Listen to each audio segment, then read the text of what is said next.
Good evening, everyone, and welcome. We will be watching the short documentary, She Is Not a Boy, together. She Is Not a Boy is the story of Tatenda Nguaru, an asylum-seeking intersex woman who fled Zimbabwe with $60 and the hope that she would finally find a place she belonged as she struggles to make New York City home. I'll begin screening the 22-minute documentary over Zoom at 6:05 p.m., and then at 6:30 p.m., we'll be joined for a question and answer session with the filmmakers, Yuhong Peng and Robert Tucknell. You're also welcome to watch the documentary on your own on YouTube. The link is provided in the event description. It is available for watching. You can watch and then tune in at 6:30 when we start the question and answer section.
Coming to New York, it was unimaginable. It was unimaginable until I did it. I had $60 when I moved to this country. $60, three $20 notes. My parents have a big home. And I was just thinking, here I am on the streets with my suitcases and I have nowhere to live.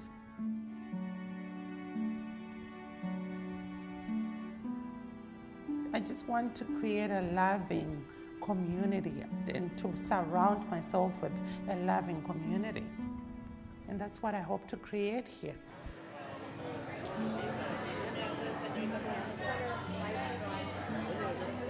Thank you all so much for being here. I am so proud that it's Pride. So our next speaker is Tatenda Waru. Can you come up to the stage? When my mother gave birth to me, my parents decided to raise me as a boy. But after a few years, that's when they realized, oops, maybe we made a mistake. Amawadiwa tendeuka. Amawadiwa tendeuka. No kuti poneza Jesu. Amawadiwa kai Jesu. No kuti poneza Jesu. Right, it's okay. It's good to keep these photos. Oh, yes, this is Tatenda here. It's 1995.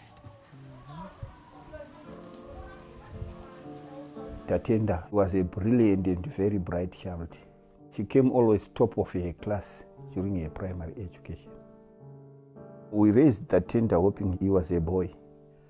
But later on, we could see strange things, strange behavior happening in here. He was more aligned to the girls. Boys wear shorts and a shirt, and girls wear dresses in school. So I had to go to school wearing a short and a shirt. And that was hard. She cried for me to buy a dress. And also she wanted to wear high-heeled shoes. And then she would walk like a girl. And at one day, there was a big mountain down there. And then people would say, if you walk around that mountain without breathing, you can change your gender.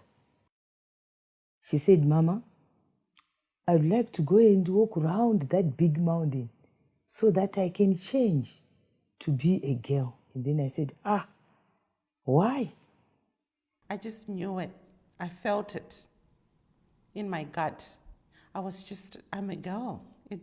I don't think there's no explanation more than that. And then in grade 6, she had what we call hernia. We took her to a doctor. And that doctor operated her. But then the doctor said, when I operated this boy, there was something like an ovary. Moro shangwar, teacher moro sana. All right, sit down. My parents were teachers. We were not poor, but we didn't have much, and we couldn't afford to go to doctors and stuff. My mom said, well, if you're not sick, let's not worry about it. Hide it for now. And then all of a sudden, one day when I went to the township, I found Tatenda wearing a bra. Oh boy, did she not flip in front of everybody. She embarrassed me and said, why are you wearing a bra? And I screamed and I said, I want to die. When we came back here, she was angry with me. And then I said, what's wrong with you? Never in our life did we experience such a scenario. We were the first family to experience that. And we thought it was like a bomb being dropped in our life.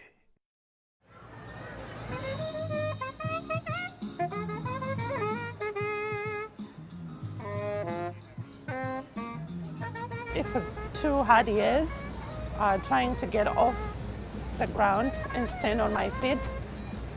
But I would love to meet someone so that I can share that with them. This is my dinner.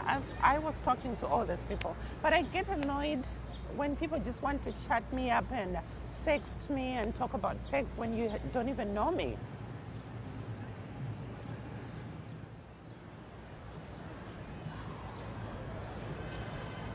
Oh my God, this guy is 19 years old. What would I do with a 19-year-old? Breastfeed him to sleep? I don't want to date no baby. He's 19. What is he doing? Every time you meet a straight man and you tell them, oh, you know, I'm a woman, there's no difference, they are a little hesitant when it comes to that because they start thinking about the anatomy, what it looks like, and they feel, I don't know if it's challenged or threatened or there's something just about it. People feel uncomfortable, which is like something that I'm trying to break.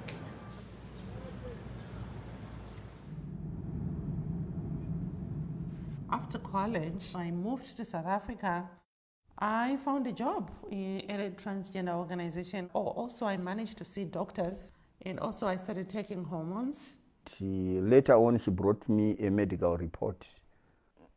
From there now, she was confirmed as intersex.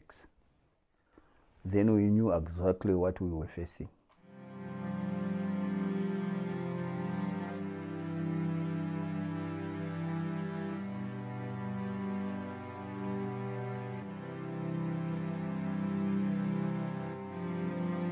My name is Tatenda Ngwaro. I'm from Gutu in Zimbabwe. I think I first heard about Tatenda by watching a video that she was in. I need a home, I need money, I need food.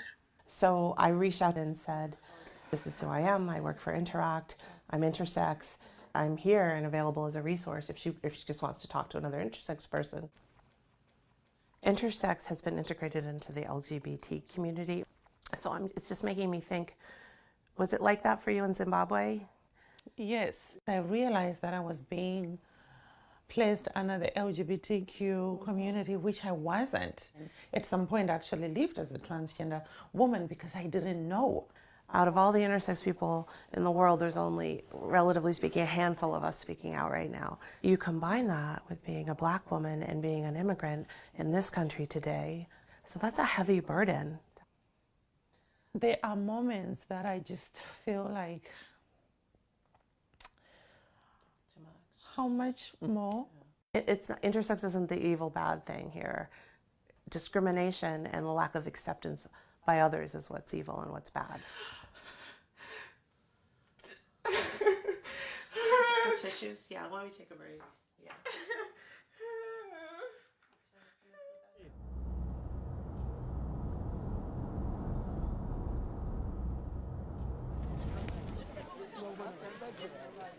So what we are doing for this school today, we use our own resources to transport these Bibles. I am hoping for a betterment in the understanding of who we really are, what God expects us to do as His children. This is the powerful message I've brought to your school. The Americans live in an open society. But here we have people who are very reserved and we are very negative about people of that nature. We tend to hide these children from the outside world. We equally reject attempts to prescribe new rights that are contrary to our values, norms, traditions, and beliefs. We are not gays.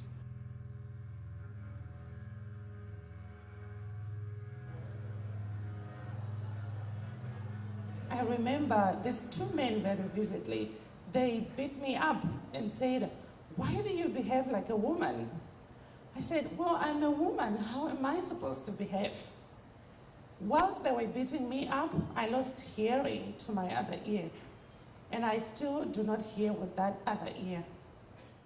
No, they would pick names like, she's homo, she's homo, she's homo, she's homo.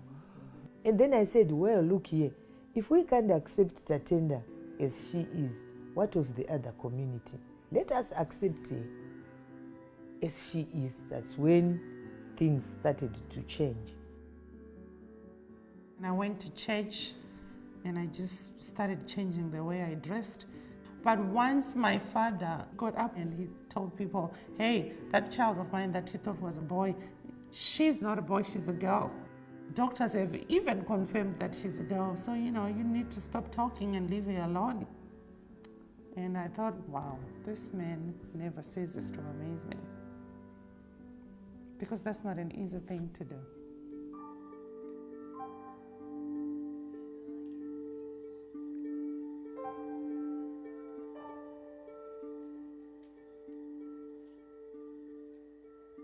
From the word go, I knew this was risky business. When you're attacked, the police is not going to be on your side because you're a weirdo, you're a queer person. So I just thought, okay, if I do not stop doing this, I may actually lose my life. It was so difficult. To change the mindset. It was so difficult to change the mindset. And especially this area is too small. So we finally we had to accept for her to go to a place where she could live so freely and where she could take a position in society. My dad had just gotten his pension, so he took all his money and paid for my ticket.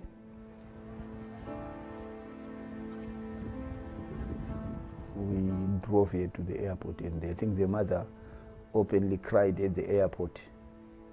I could also feel the emotions, but as a male, you try to contain your emotions as hard as possible. And then we bid her farewell.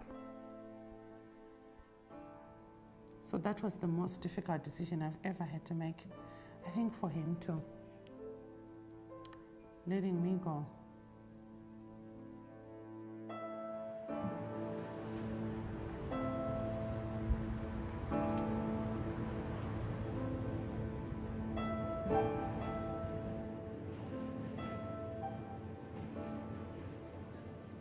I didn't have a job, I didn't have a home that I could call my own, and I had to wait for almost 7 months just to get work authorization.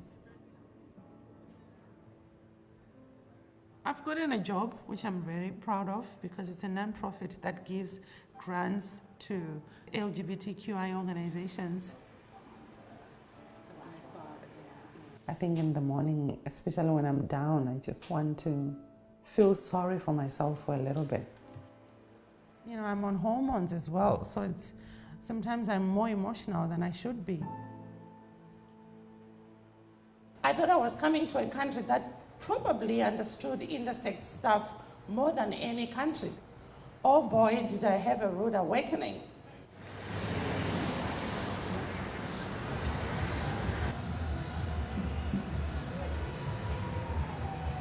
I only know what LGBTQ is. I don't know the I. I don't know. I don't know. I do know that it means intersex, but I've never researched too much about it. We know the basics of it. The LGBTQ. We don't know the whole variety of them.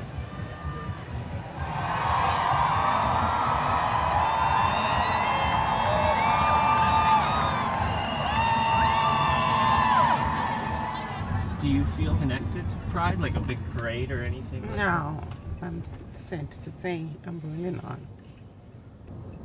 Although I do acknowledge, what happened here in the history, I was never part of it.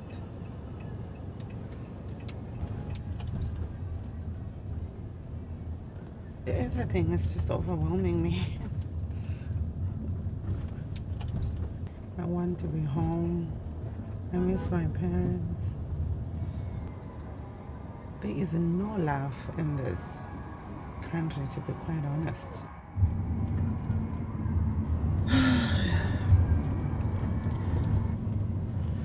Sundays are usually harder for me because Sunday is like a family day. I don't know if it's like that here. Back home Sunday, you make food, you go to church together, you have lunch together afterwards. The Israelites were surrounded on all sides. They were facing the sea. So Sundays, it never gets old for me. I'm always sadder than any other day, actually.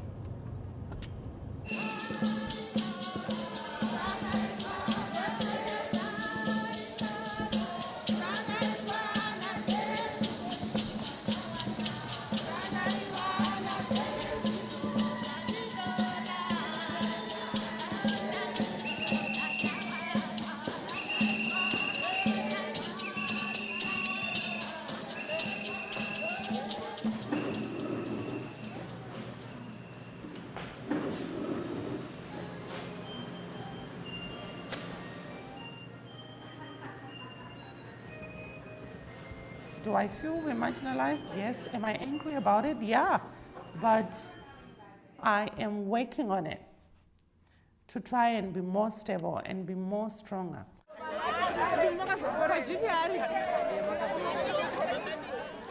She might face difficult things, but she might hide it from us. I think she is conscious of our weaknesses, that she might not want to harm us any further.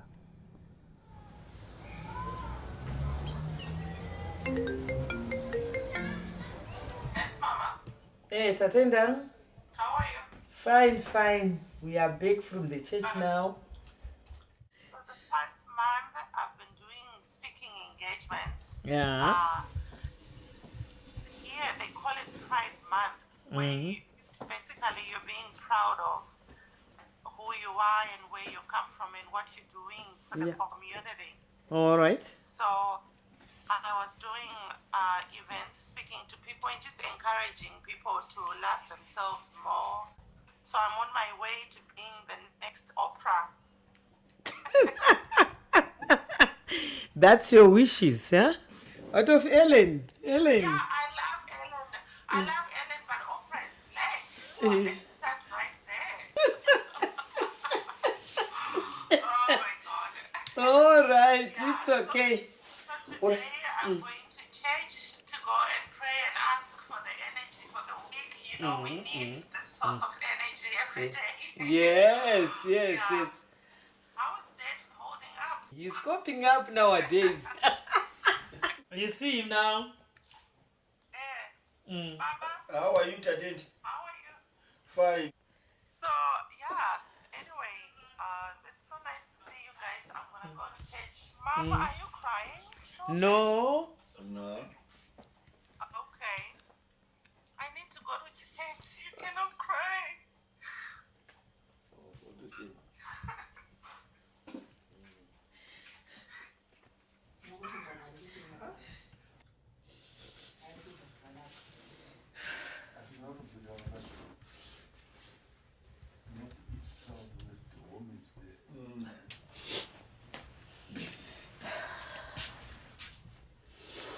It's okay now.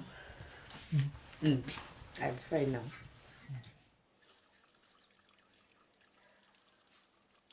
We are not here to say we would wish Tatenda to be an American. We would wish our society to understand the nature of Tatenda and accept her as equally as a good citizen like anybody else.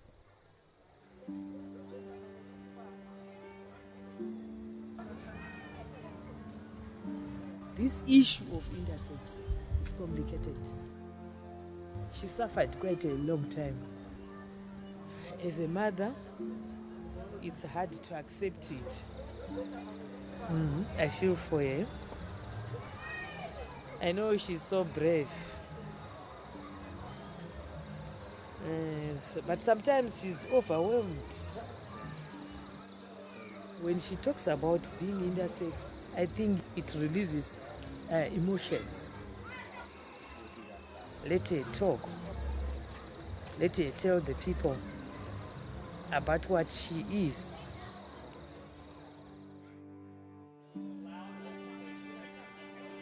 I am a black woman, I am an immigrant, and I'm an intersex woman. That is something that is just built automatically to destroy me. But from that, I rise. Thank you.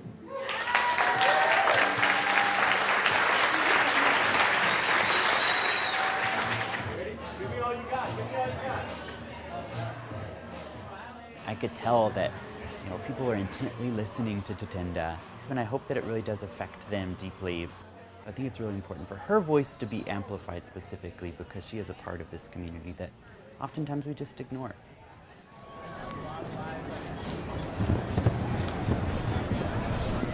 Fireworks! Oh my God! God. Happy Independence Day! I just hope everybody who watches that feels the independence. in themselves. Because when I watch that, I'm like, oh, that's for me. It's me. I'm independent and I can say what I want and I can own it. Don't you let anybody silence you. Oh, nobody's gonna silence me. Ain't that beautiful?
Hello, everyone, and let's check in. Anyone who is watching right now, you can post your questions or reaction to the film either in the chat on Zoom or in the Facebook comments under the live stream. We will begin the question and answer segment at 6:30 p.m., which is in 2 minutes.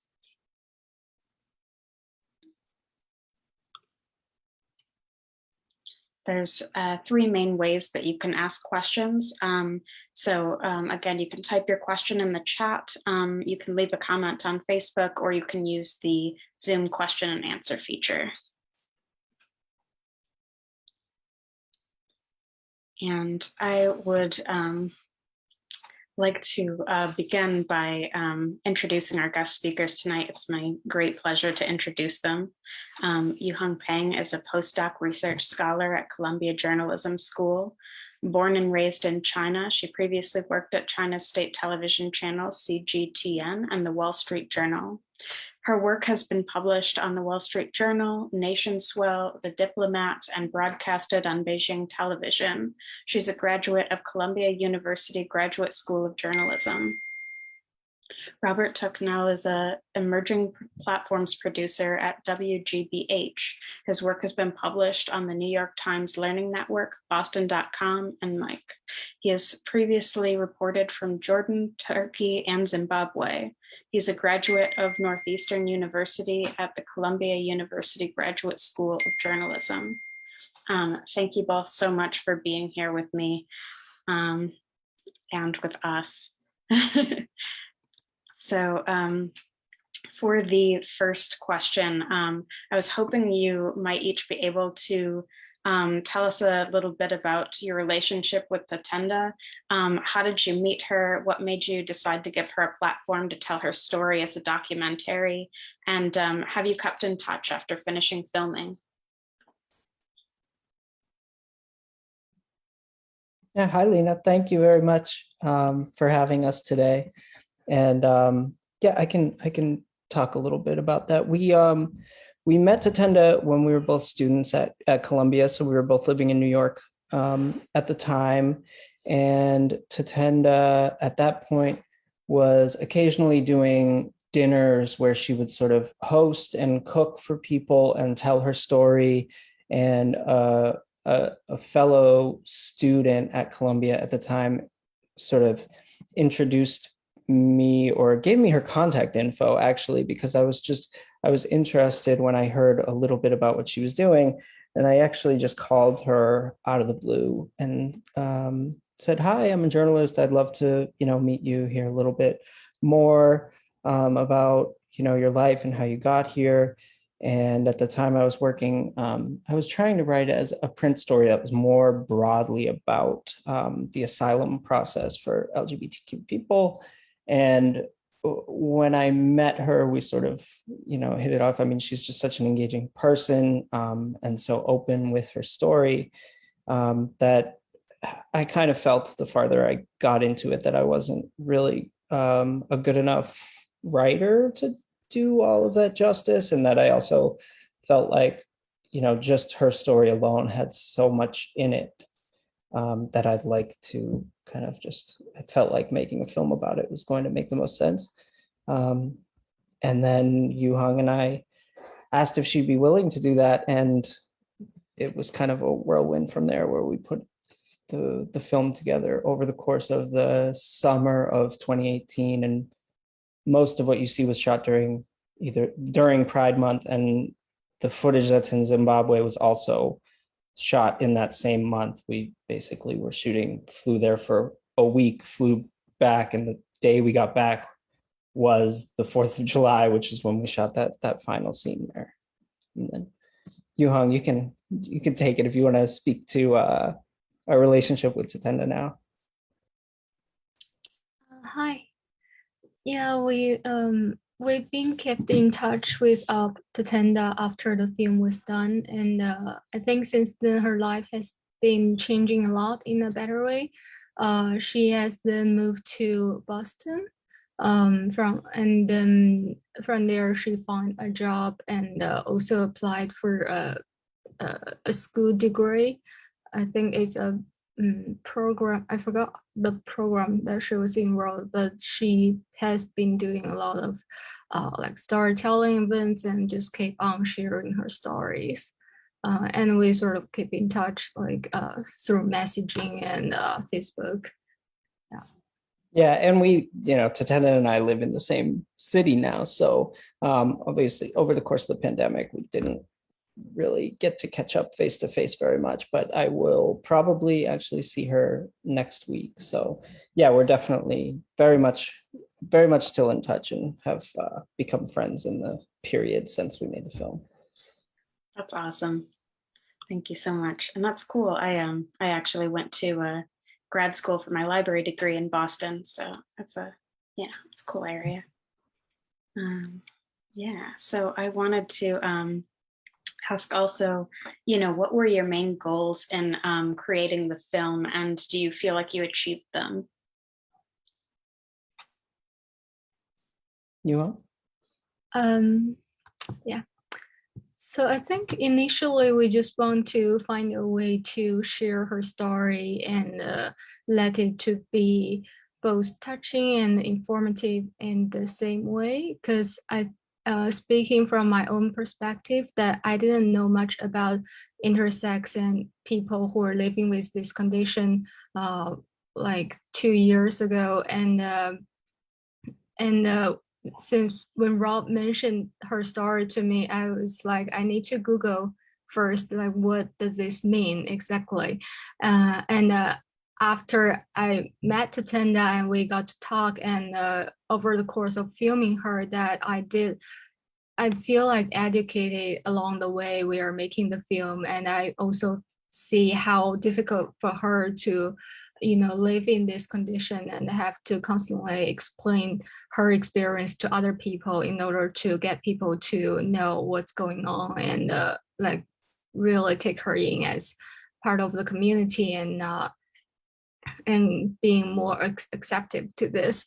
So I think the goals are definitely to tell a human story, to have a bigger impact in this, trying to amplify her story and to get a more wider understanding on this subject.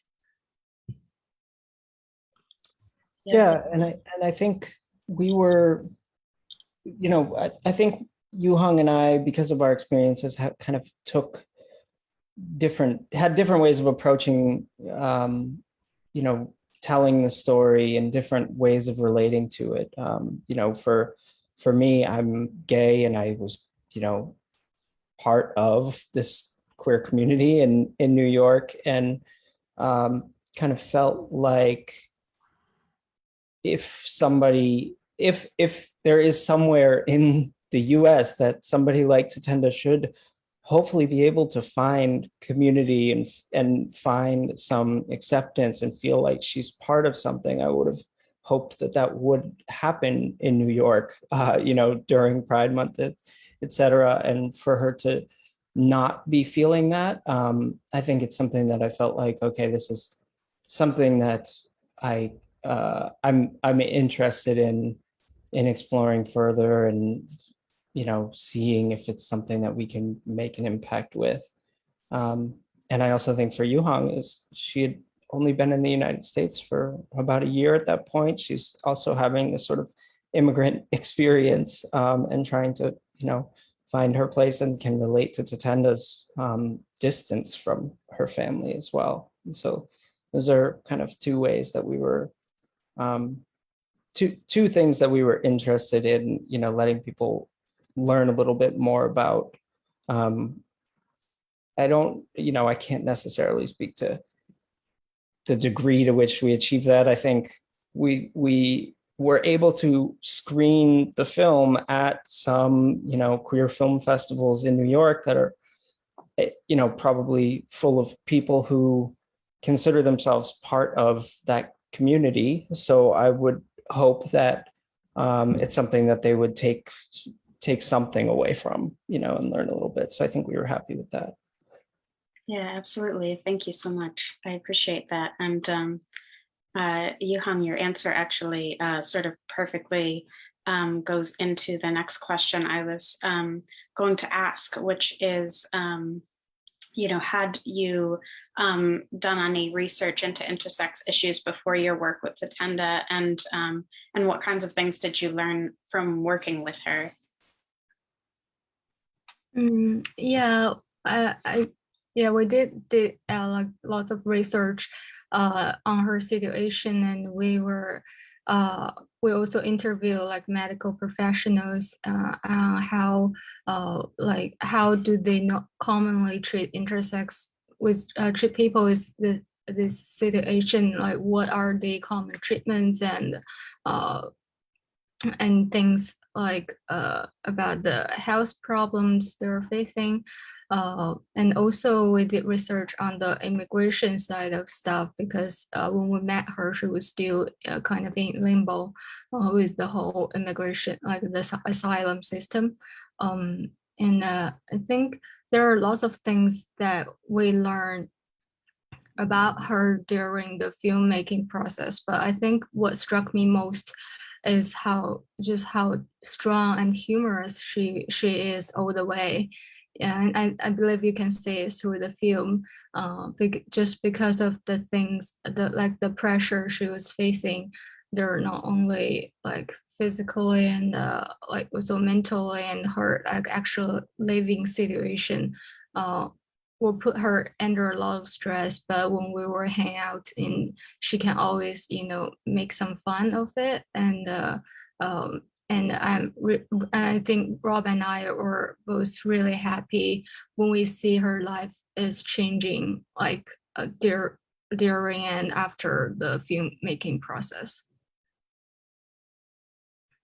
Yeah, definitely the humor came through so clearly in the film. I remember the first time that I watched it, I laughed out loud, the scene where she was on Tinder and sort of reacting to that like 19-year-old messaging her, and I thought that was just hilarious. You can sort of, she has such wonderful vibes, and I can just sort of like feel that through the film. So I was really glad you're definitely able to capture that. Rob, what about you? Had you done any research into intersex issues before meeting her? And what kinds of things did you think, did you learn about through the process of filming this that, shaped your perspective on, LGBTQIA community following this experience? I had familiarity with intersex issues to some degree, but it's not, something that I have, a deep knowledge, that I had any sort of deep knowledge of.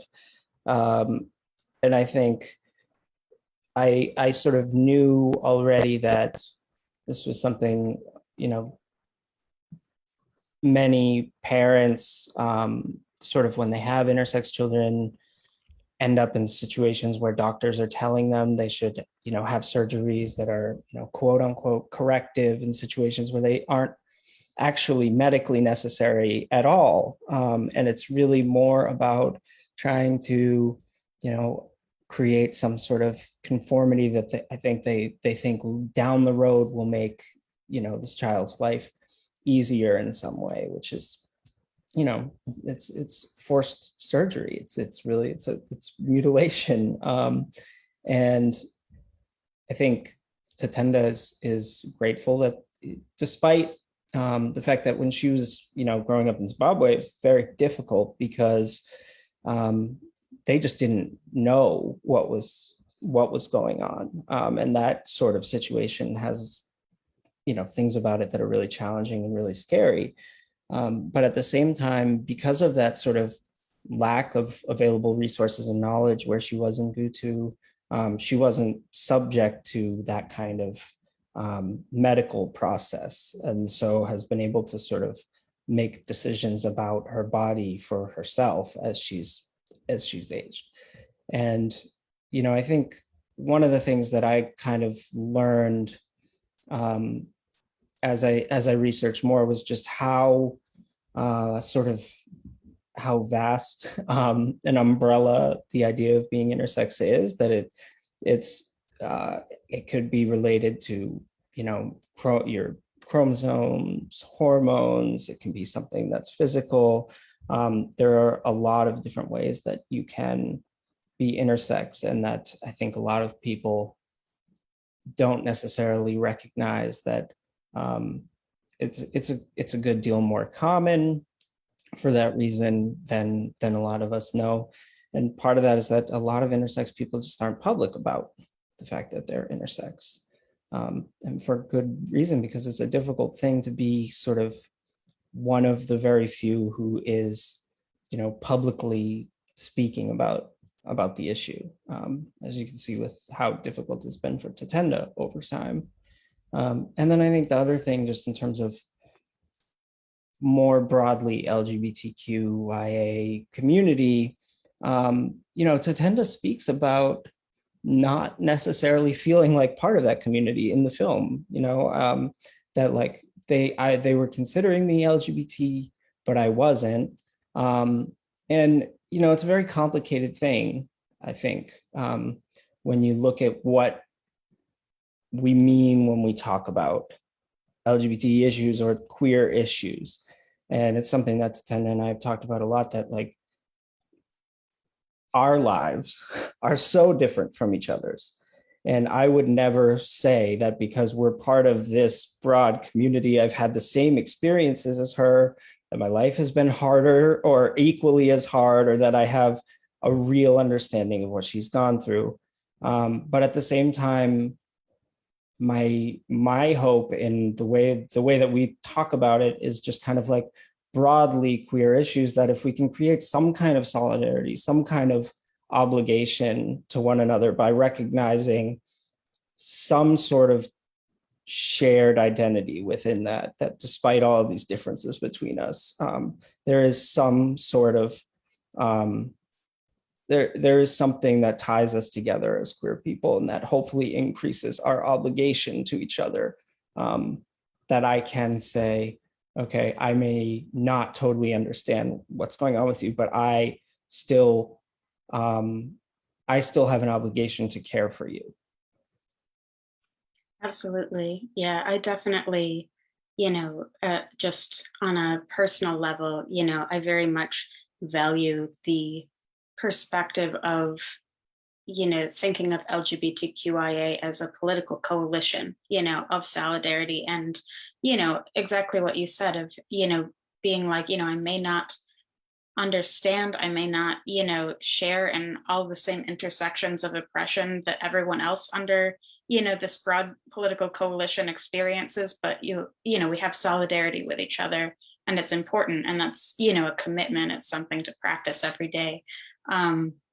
And yeah, absolutely. The intersex folks that I've spoken with, you know, just in my life, you know, there is a lot of disagreement among the folks that I've spoken with about whether, you know, they do feel a part of the LGBTQ, you know, community, whether they want the I on the end there or not, you know.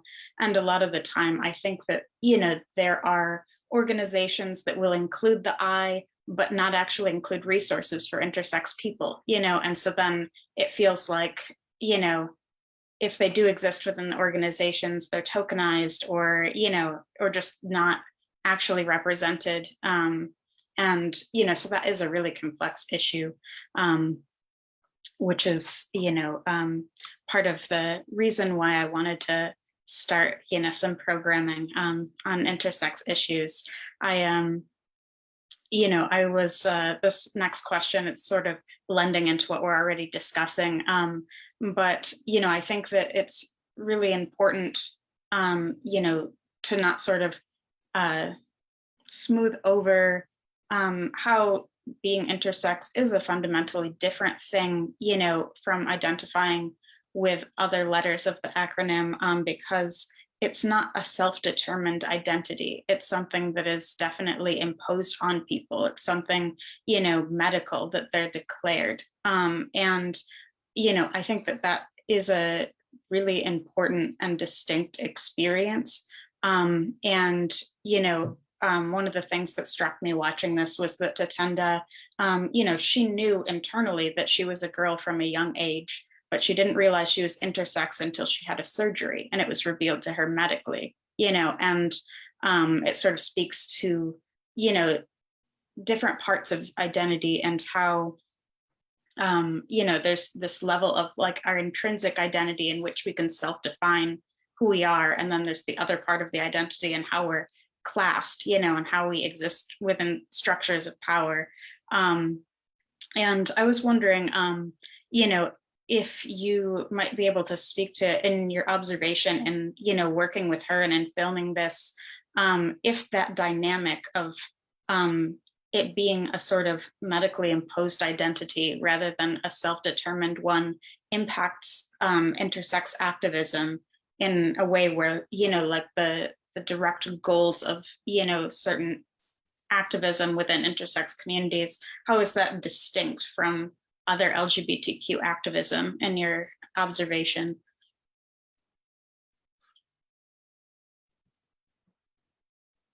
Yohang, did you want to speak to that at all?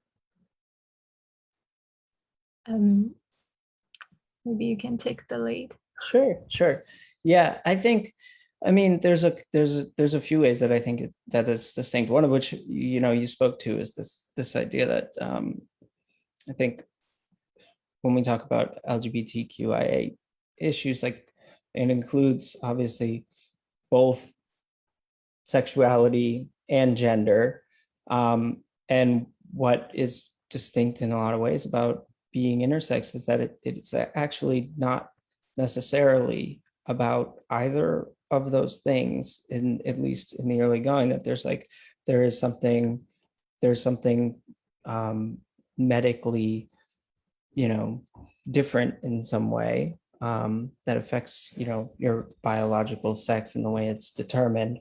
And that I think the activism related to, you know, intersex people in a lot of ways is about allowing the self-determination of gender and sexuality to happen at all later on.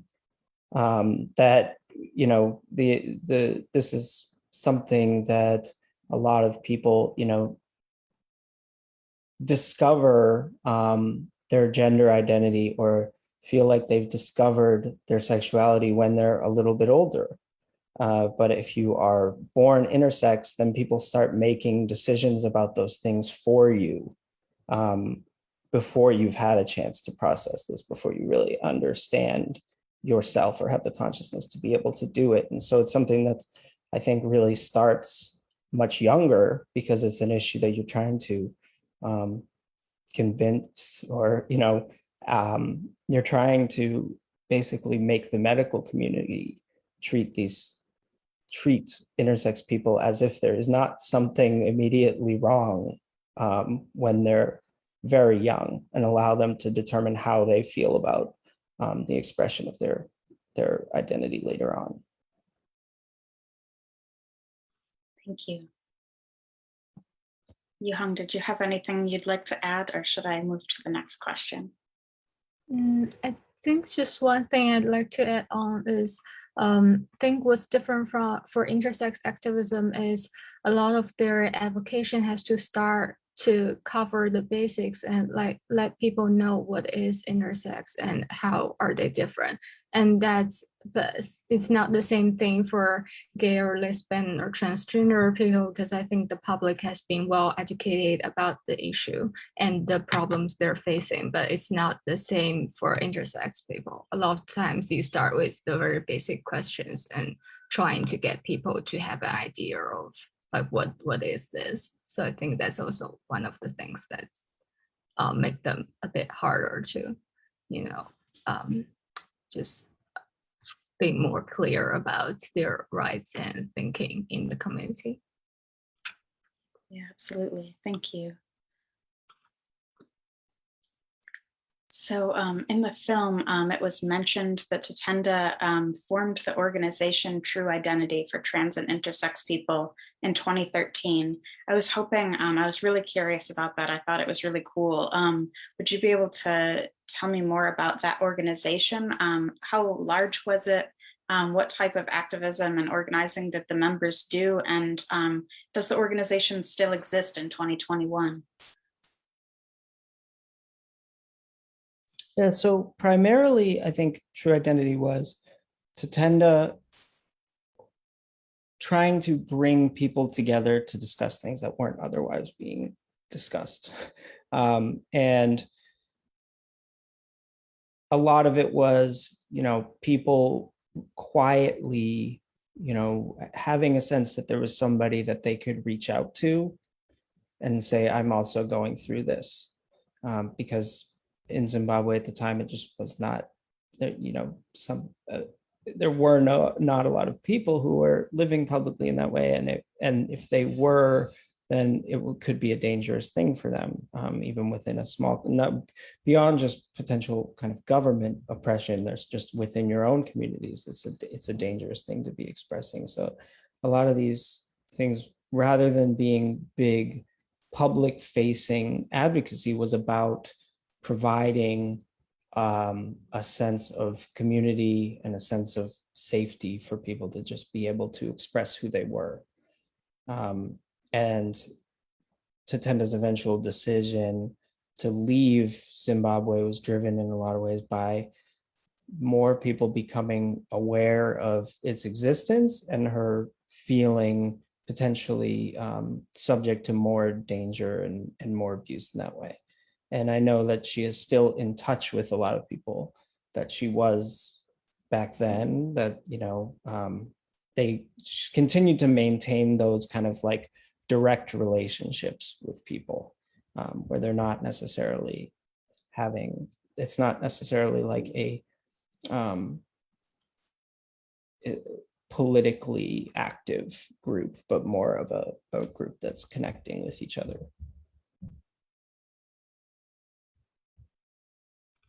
Awesome, thank you. I appreciate learning that. It's something that, I feel like here in Newark, something like that would be really useful. And when I came into this role, I have been trying to find all sorts of resources, for different communities, under this broad political coalition. And, it's very difficult to find, any sorts of organizations or just meetup groups for intersex people locally. I was actually interested in the film. Kimberly, the executive director of Interact, was featured in the film and had reached out to Tatenda. And, I would love to hear more about your work with Kimberly or with Interact as a whole. If you could explain a little bit about that organization, that would be awesome.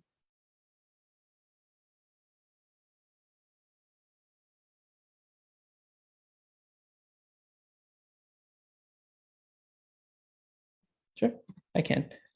So yeah, Kimberly was a resource for Tatenda upon her, early period of having arrived in the United States. So when Tatenda first got to the U.S., didn't have a lot of people. She didn't have a lot of people available who had an understanding of intersex issues. And I believe what happened in the early going was Tatenda had done a video where she was speaking about her story at the time. And at the time she was in, a pretty tough position where she didn't have a stable home. She didn't have any work. And that Kimberly reached out to her after having seen it and said, I would love to connect with you. I'd love to know how I can be helpful for you, et cetera. And that they maintained a relationship with each other after that point. And so within the film, Kimberly wasn't living in New York at the time we were making in the film. She was in Massachusetts. So that scene, we knew Tatenda was going out there to visit her and just sort of spend some time together and, hang out for the day, go out at night, et cetera. So we sort of just tagged along, and that worked out really well because Kimberly can speak to these issues also, very well, and sort of became more of an expert voice within the film, and also was able to, we were able to sort of look at, okay, where does somebody who's intersex go if they want to, if they need somebody who can advocate on behalf of them.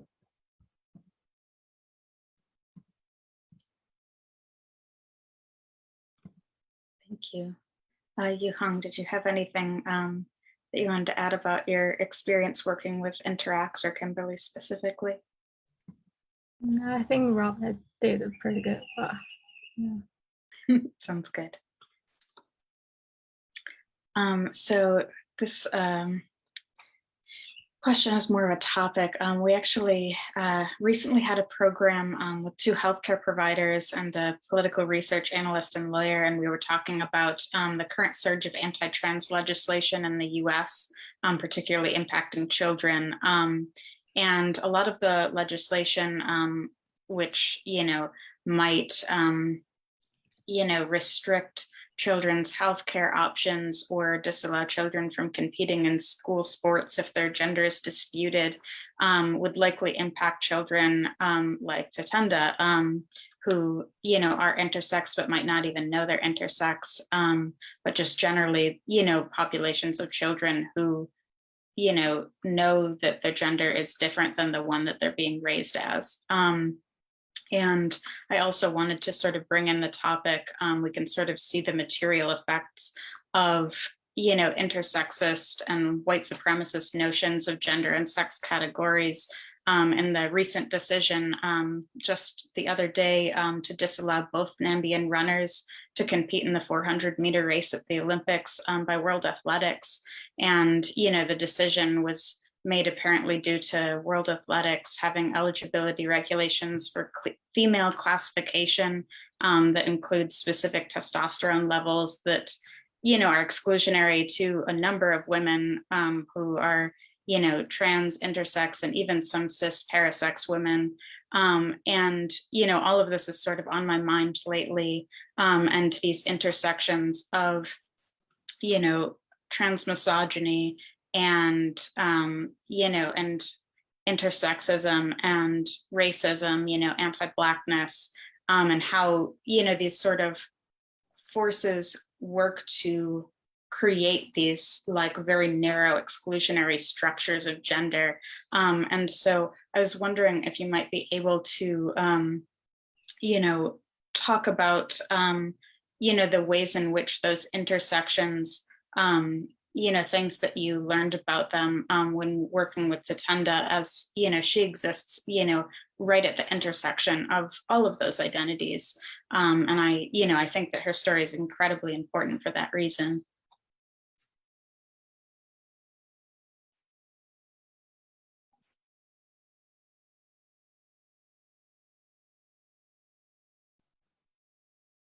Yuhong, did you want me to take this one? Yeah, sure. Okay. Yeah, I mean, I think that is definitely something that you see in Tatenda's story. That's kind of, the end of the film. She's talking about being a Black woman, an immigrant, and being intersex. And that certainly all of those things have played a role in her ability to sort of find her footing in New York and throughout her life. I think her experience as as an immigrant to the United States obviously has its own component that's related to race beyond just being an intersex woman, because when she no matter where she is, being intersex is something that you could not necessarily be public about it if you wanted to, but she is a Black woman everywhere she goes. She's and also has struggled in coming to the United States with connecting with Black communities in the United States in some way, because her experience has been very different being from Zimbabwe. And I think one of the things when we talk about how intersex activism and transgender activism sort of relate to each other is that when you see the sorts of legislation and the sorts of rulings that you're seeing now, is that just having an understanding of the existence of intersex people sort of makes these sorts of very narrow binary ideas about what it means to be a man or to be a woman look really absurd, because there are plenty of people who are not born as fitting within those narrow definitions in the first place. And so the idea that transgender people are in some way unnatural or should be barred from participating in certain forms of competition, et cetera, starts to look more absurd the more you understand that the biological expression of gender is already significantly more varied than that from the get-go, and that we just haven't really caught up in terms of our understanding of what that means.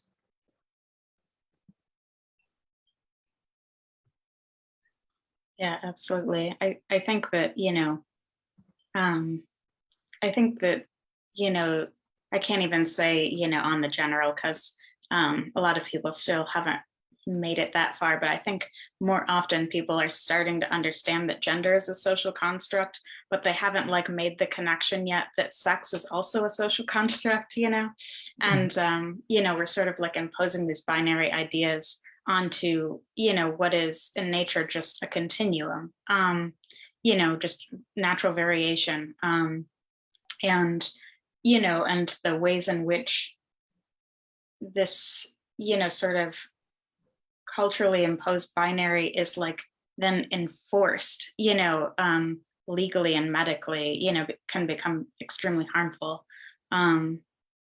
Yeah, so thank you for that. Yeah, it's a really complex situation. And I would also just add from the point of view of racial justice that just access to medical resources, any disparity in access to medical resources obviously makes being an intersex person more difficult. And so since those sort of disparities, just in terms of relationships to doctors in the first place, and the way that people are treated based on race, and whether or not they're believed when they speak about their medical issues, et cetera. So I think that that's another way that the fight for intersex rights and the fight for racial justice are tied in with each other. Sure.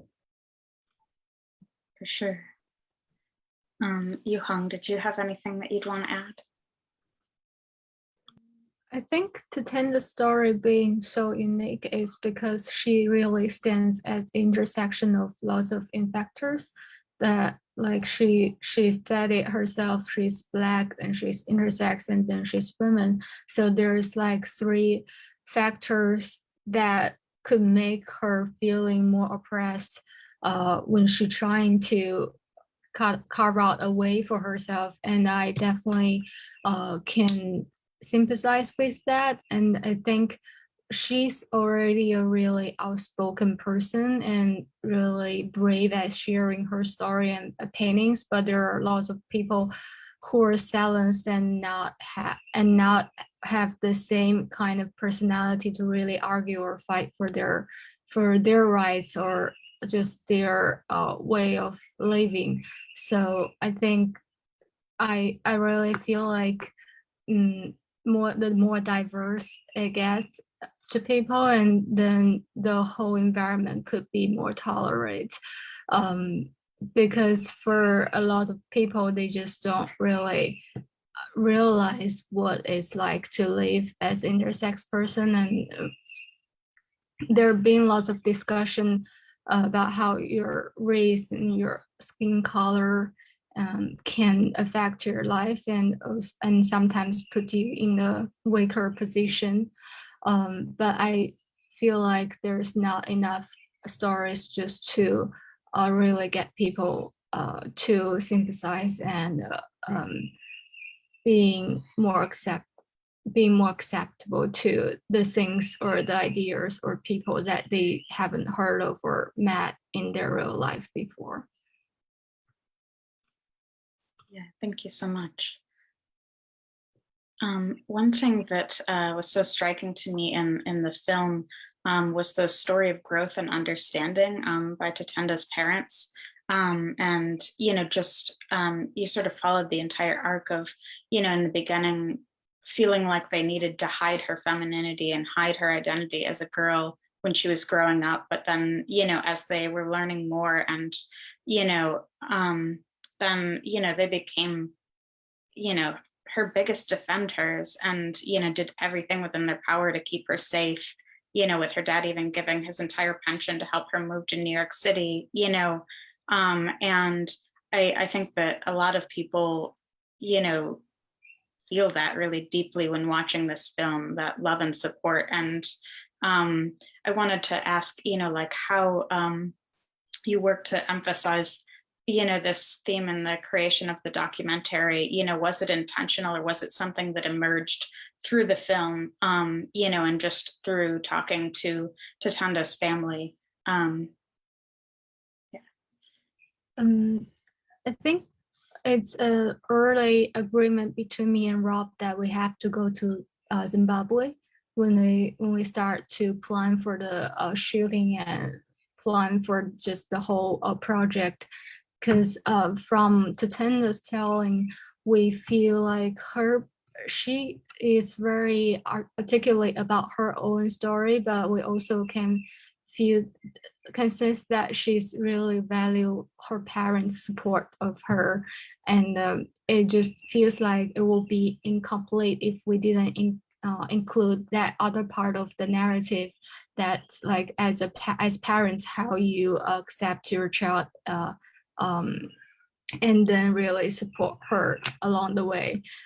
So that was a decision made early on, but I think we are still really moved and surprised when we got to meet her family, and they were really just kind and loving family, and they all want the best for her.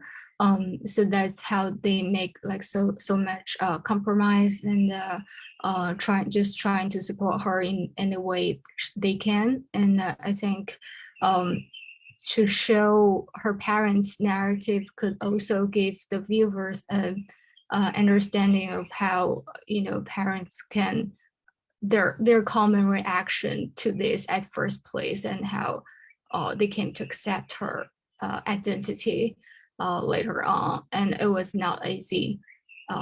It was not an easy process for them as well. But I think that shows really like how love can make a difference in a family.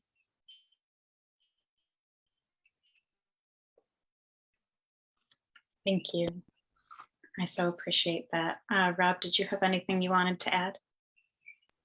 Yeah, no, I mean, I think Johan covered it pretty well. We really, I think early on, just the way that Tatenda spoke about her family was with, such reverence, and they mean so much to her, and that so much of Tatenda's experience in New York was not just about what she was experiencing around her, but her experience of being distant from her greatest support system. And so it was actually not, it was something that we knew we really wanted to be able to tell, but we didn't know going into Zimbabwe at all what we were getting into necessarily, because Tatenda was understandably, protective of her parents and did not necessarily